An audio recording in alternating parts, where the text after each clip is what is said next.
Assalamualaikum warahmatullahi wabarakatuh. Bismillahirrahmanirrahim.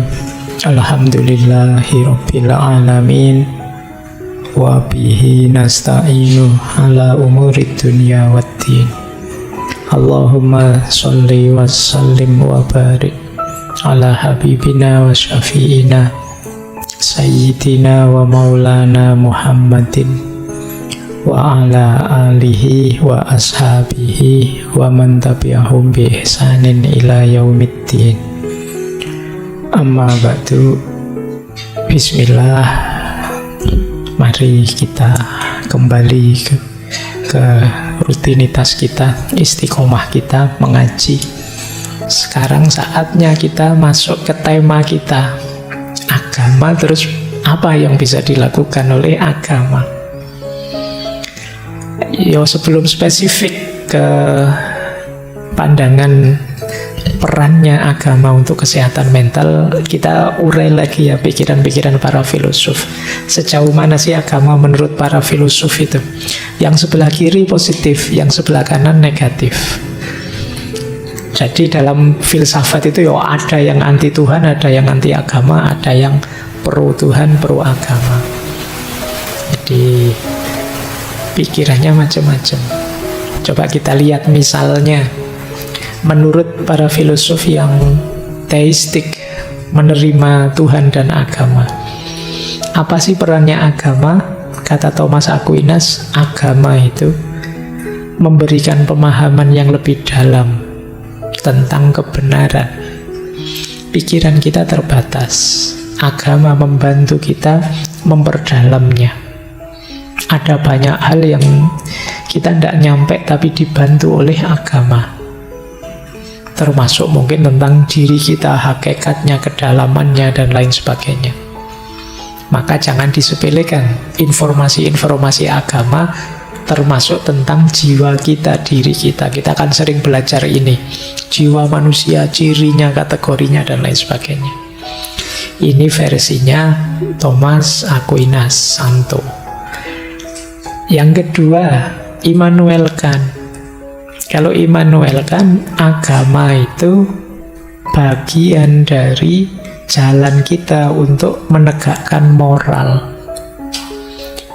Adanya agama dan kepercayaan pada Tuhan membuat orang termotivasi untuk menetapi hukum-hukum moral.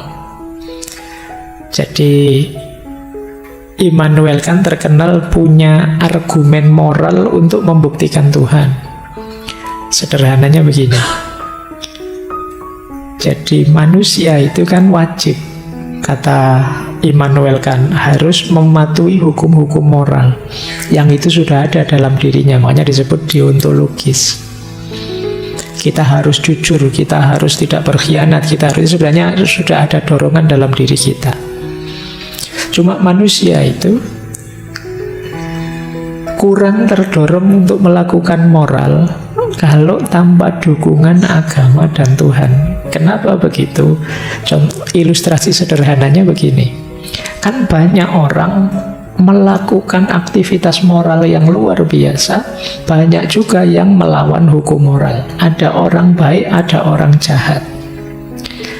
Nah, sementara kalau kita lihat dalam hidupnya, kadang orang baik ini susah terus hidupnya. Sementara orang jahat kok seneng terus, menang terus. Sampai mati begitu. Lah terus apa gunanya melakukan aktivitas moral kalau sudah capek-capek mematuhi hukum moral sampai mati susah?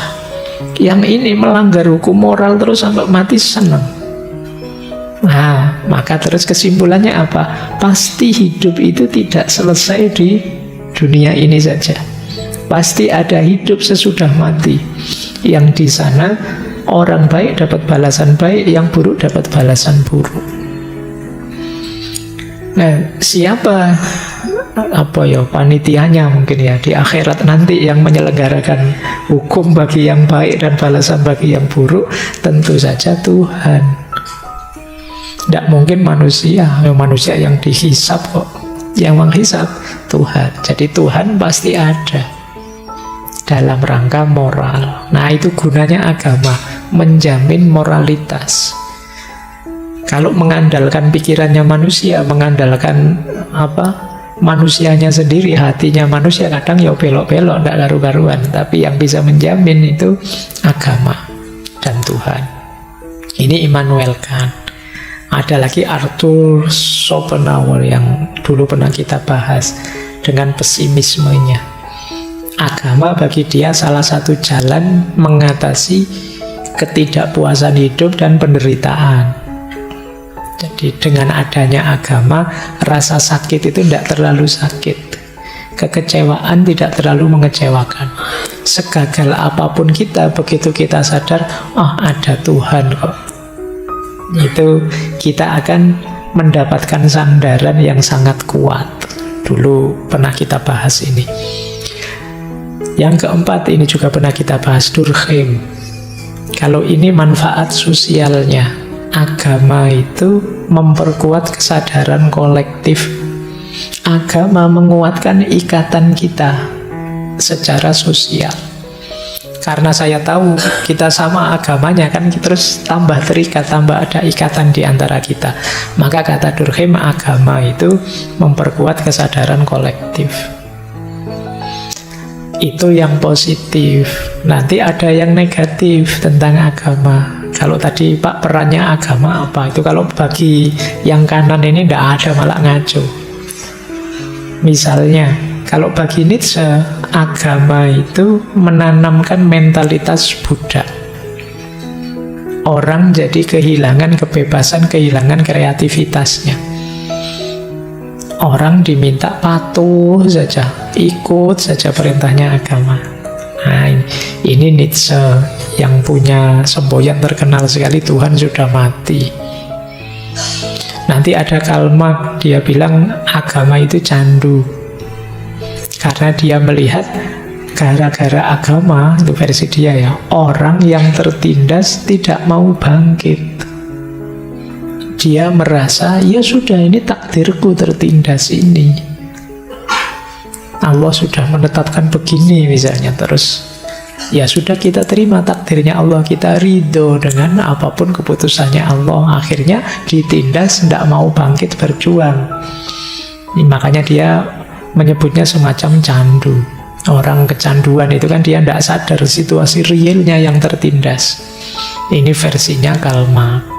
Nanti ada lagi versinya Russell. Kalau versinya Russell, Allah membahas agama itu tidak ada ujungnya. Wong metafisik, tidak bisa dibuktikan.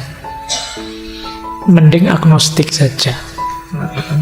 Saya beberapa kali membaca online itu ada perdebatan tentang agnostisisme. Ya, orang seperti Russell ini bilang bahwa ada benar atau tidak, akal kita tidak nyampe. Ya sudah, kalau akal kita tidak nyampe, ya kita menghindar saja, agnostik saja.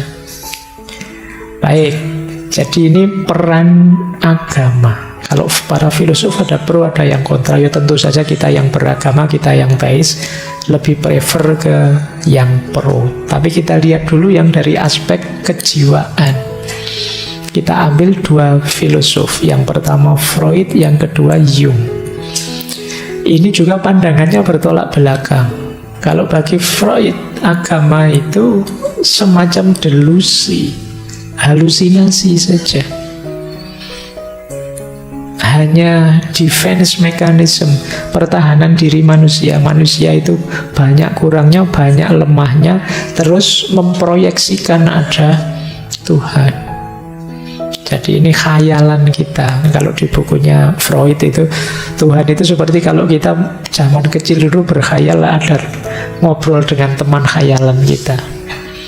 Nah, kalau ini Freud, ya pasti kita tidak cocok dengan ini, lawang kita beragama. Tapi ada pandangan begini. Ini dari tradisi psikoanalisis yang anti agama. Kalau Carl Jung lebih setuju adanya agama.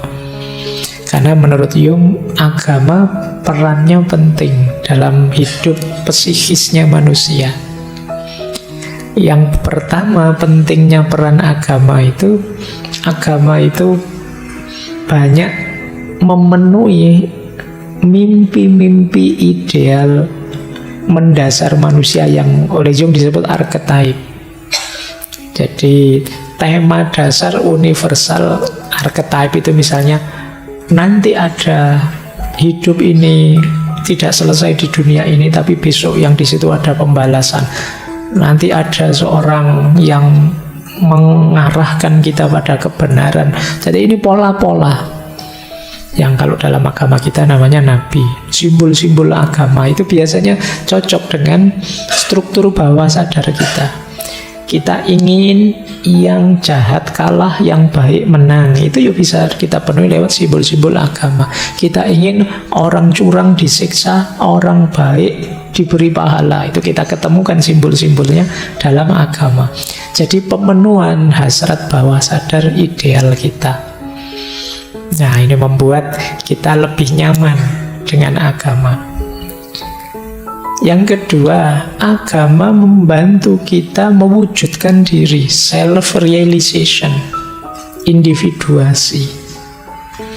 Jadi ada banyak aspek hidup ini yang berkembang karena agama. Kasih sayang, kepedulian, solidaritas, tadi ada banyak sekali unsur hidup kita yang berkembang. Siap berkorban, itu mungkin juga bagian dari pertumbuhan diri yang sumbernya agama. Kemudian agama juga membuka kita, membawa kita lebih tinggi ke ranah spiritual transenden. Kalau teman-teman membaca ngaji filsafatnya Carl Jung, kan ada itu tentang pneuma, tentang anima, dan lain sebagainya. Agama yang bisa membawa kita ke ranah spiritual transenden itu. Dan yang keempat, ini yang ada hubungannya dengan kesehatan mental ya. Agama itu membawa pada keseimbangan psikis. Jadi dalam diri kita itu ada banyak dorongan yang saling berlawanan. Kita ingin ini, kita ingin itu. Yo, hati kecil kita ingin baik, tapi ambisi kita ingin meraih ini itu secara curang. Itu yang bisa menetralkan, mengarahkan secara lebih positif, itu agama, kata Jung. Jadi bagi dia agama perannya besar untuk manusia, termasuk untuk kesehatan mental. Nah, itu penjelajahan pada para filosof. Kalau menurut Islam apa? Ini saya ambil, ada banyak tokoh yang semula saya ingin kutip, tapi terus saya rangkum saja jadi satu ya. Di situ ada Imam Ghazali, ada Ibnu Qayyim al-Jauzi, dan kawan-kawan. Apa sih perannya agama untuk hidup kita? Saya sebut saja berdasarkan psikologi Islam, ilmu jiwa khasnya Islam. Jadi dalam Islam, agama itu memenuhi beberapa dimensi hidup kita. Yang pertama, agama adalah fitrah. Jadi kita itu lahir membawa dorongan jiwa yang cenderung kepada ketuhanan. Jadi maka kalau kita tidak bertuhan itu ada yang hilang, ada yang hampa. Kenapa? Karena ini fitrah. Fitrah itu dorongan jiwa alami namanya. Mungkin kegelisahan mental kita yang tadi banyak sekali indikasinya karena kita jauh dari Tuhan atau jauh dari agama, sehingga fitrah kita, dorongan jiwa untuk mengakui, menegaskan keberadaan Tuhan tidak terpenuhi. Ya fitrah itu kan setara dengan fitrah untuk menikah misalnya. Setiap orang ada dorongan dalam dirinya ingin punya pasangan dan berketurunan. Ini fitrah. Kalau kita lawan fitrah ini, saya tidak mau nikah Pak, saya itu ada yang hampa, ada kegelisahan tersendiri. Nah, agama juga begitu. Jadi kalau dalam Islam, kalau kita menjauh, kalau kita meninggalkan agama, ada yang hampa dan gelisah. Nah, ini Kalau teman-teman membaca kritik-kritik pada peradaban barat yang terlalu materialistik, itu kan arahnya ke sini. Ada yang hilang, ada yang hampa, ada fitrah yang dikesampingkan. Itu yang membuat gelisah. Maka agama berperan mewujudkan, memfasilitasi fitrah itu, yaitu fitrah bertuhan. Itu yang pertama itu. Yang kedua, ada lagi perannya agama, yaitu peran akidah. Peran akidah ini, tadi kan hidup bahagia itu harus punya tujuan, punya nilai. Peran akidah ini dia berperan, kita mantep, kita yakin, kita percaya pada Tuhan, yang itu tujuan dan makna puncak hidup kita. Di situ kita nyaman kemudian. Jadi ini peran akidah, karena kita tujuannya Tuhan, kenyamanan kita ada pada Tuhan, kegagalan apapun masih bisa kita toleransi selama kita tidak menjauh dari Tuhan. Nah, ini peran agama di situ. Kalau teman-teman sedang galau, sedih, gelisah, mari kita sadari bahwa hidup ini ilaihi roji'un, kembali pada Allah. Selama kita tidak kehilangan Allah, selama kita masih dekat dan semakin dekat padanya, kita masih nyaman, kita masih aman. Tidak harus galau, tidak harus putus asa. Ini namanya peran akidah. Yang ketiga, apa perannya agama untuk kesehatan mental? Yaitu takwa. Takwa ini ya kita mendefinisikannya kesadaran dan ketaatan pada Allah, pada Tuhan. Kesadaran dan ketaatan ini ya jangan dikira sekedar kayak kritiknya Nietzsche tadi ya, itu hanya kita seperti budak saja disuruh-suruh. Enggak. Yang diperintahkan oleh Allah pada kita itu sesuatu yang manfaatnya untuk kita. Kalau budak itu kan disuruh untuk manfaat majikannya, tapi Allah menyuruh kita untuk kita, ketenangan jiwa kita, kemantapan hati kita, perilaku kita yang baik, panduan moral untuk hidup sehari-hari. Disitulah perannya agama. Kadang-kadang pikiran kita buntu, hati kita gelap, kita tidak bisa milih apa yang harus saya lakukan, apa yang harus saya jarum. Alhamdulillah ada agama, petunjuknya konkret. Saya harus melakukan ini, menjauhi ini, mengurangi kebingungan dan capek kita.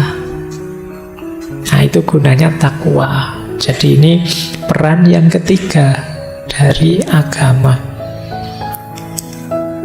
Yang keempat, agama juga punya peran evaluatif. Ini sering kita bahas, tadi juga kita singgung, malam hari ini kita agak muhasabah ya, mengukur diri kita, introspeksi. Agama jadi standar-standar. Orang muhasabah itu kan ngukur sebaik mana perbuatanku, pikiranku, perasaanku, aku ini tambah baik apa tidak. Evaluasi diri, introspeksi diri kan penting. Cuma kalau kita tidak punya standar-standar, sulit kita muhasabah. Pak, saya tafakur tentang diri saya, Pak. Kelihatannya saya lebih baik sekarang, Pak. Loh, lebih baik itu dilihat dari mananya. Nah, kalian perlu standar. Nah, agama menyediakan standar itu. Muhasabahmu lebih simpel sekarang. Pak, rasanya kok saya tambah jauh ya Pak dari Allah. Nanti kan kamu punya standar sekarang. Rasanya kok saya tidak bisa menjalankan perintahnya Al-Quran ya Pak untuk sabar. Saya kok ngamukan banget sih Pak. Nah, ini enaknya agama menyediakan perangkat standar untuk kita bermuhasabah. Ada lagi, agama mendidik kita untuk sabar dan syukur. Ini dua jurus sapu jagat, untuk apa saja menang kalau kalian punya menguasai ini. Satu sabar, satu hidup. Itu kan isinya dua, kadang senang, kadang susah. Kan cuma ini. Loh, kalau kalian punya syukur dan sabar, selesai sudah. Ketika kamu senang bersyukur, ketika kamu susah bersabar. Jadi cukup 2 senjata itu, hidupmu akan stabil. Masalah dalam hidup kita kan ketika senang kita lepas kendali, ketika sedih kita drop, putus asa. Nah, untuk biar tidak lepas kendali dan putus asa, ya syukur dan sabar. Dan agama menguatkan di situ. Jadi kalau tanpa sandaran agama, ya syukur itu kan rasanya hampa. Kamu bersyukur pada siapa? Ketika ada agama, bersyukurnya pada Tuhan yang menganugerahkan kenikmatan ini sekarang. Ketika tidak ada objek untuk disyukuri kan, terus kamu balik ke dirimu sendiri, bersyukurnya ke dirimu sendiri. Iya sekarang pas kamu sukses, pas gagal. Ketika kamu kembalikan ke dirimu sendiri, terus kamu jatuhnya putus asa. Ketika kembali ke dirimu sendiri, kalau sukses sombong, kalau gagal putus asa. Nah, itu gunanya kita punya agama, untuk meminimalisir efek dari problem mental tadi. Dan yang terakhir, peran agama dari perspektif ilmu jiwa Islam, psikologi Islam itu ihsan. Agama mengajarkan kita untuk memuncakkan kebaikan. Ya mudahnya menyempurnakan segala kebaikan kita hanya pada Allah saja. Ini lebih menenteramkan. Sering saya ilustrasikan ya, hidup ini ada beberapa level motif tindakan kita. Ada karena kewajiban saja, ada karena kebutuhan, dan yang paling tinggi ya karena ketulusan, keikhlasan, kemurnian pada Tuhan saja. Nah, agama menyarankan segala perbuatan kita dipuncakkan sampai ke level lillahi ta'ala. Tidak sekedar karena pamrih, apalagi karena kewajiban. Segala sedih, galau, kecewa kita muncul karena ada pamrih-pamrih biasanya. Seperti saya bilang tadi ya di pengantar waktu launching buku tadi kan saya bilang, kalau tidak ada target apa-apa ya tidak mengecewai apa-apa. Tapi kalau kalian motif pamrihmu banyak ya kecewamu banyak. Ngaji kesini, saya nanti ngaji duduk agak pojok yang dapat sandaran, terus nanti ngambil minumnya 2, terus nanti kamu ngancang-ngancang gitu. Begitu nyampe sini, loh yang datang sudah banyak, tempat dudukku sudah ditempati orang, minumnya tidak kebagian, kecewamu banyak. Kenapa? Tadi pamrihmu banyak. Nanti kalau sudah selesai pingin ngobrol sebentar sama Pak Faiz, yang ngantri banyak, kamu tidak sempat maju sampai jengkel. Nah, kecewamu banyak karena pamrihmu banyak. Kalau tadi tidak pamrih apa-apa, mungkin tidak ada yang kecewa. Tapi karena kamu target dan meleset jadi kecewa. Maka dalam agama kita diminta ihsan. Ihsan itu kan kalau dalam Islam antak budallaha ka'annaka tarahu wa illam takun tarahu fa innahu yaraka. Melakukan apapun ikhlas karena Allah saja. Itu lebih nyaman untuk mental kita. Jadi ini gambaran umum sederhananya. Apa kalau ada yang tanya peran agama untuk kesehatan mental? Kalau dari Islam, agama memberikan fitrah, memberikan akidah, memberikan takwa, memfasilitasi muhasabah, mendorong kita untuk sabar, syukur, dan ihsan. Dan ini efeknya luar biasa untuk kesehatan mental kita. Baik, Rabbana la tu'akhidna in nasina au akhtana. Rabbana wala tahmil alaina isran kama hamaltahu alal ladzina min qablina. Rabbana wala tuhammilna ma la taqata lana bih. Wa'fu anna waghfir lana warhamna anta maulana fansurna alal qaumil kafirin. Baik, Saya akhiri sekian. Kurang lebihnya mohon maaf. Wallahul muwaffiq, wallahu a'lamu bissawab. Wassalamualaikum warahmatullahi wabarakatuh.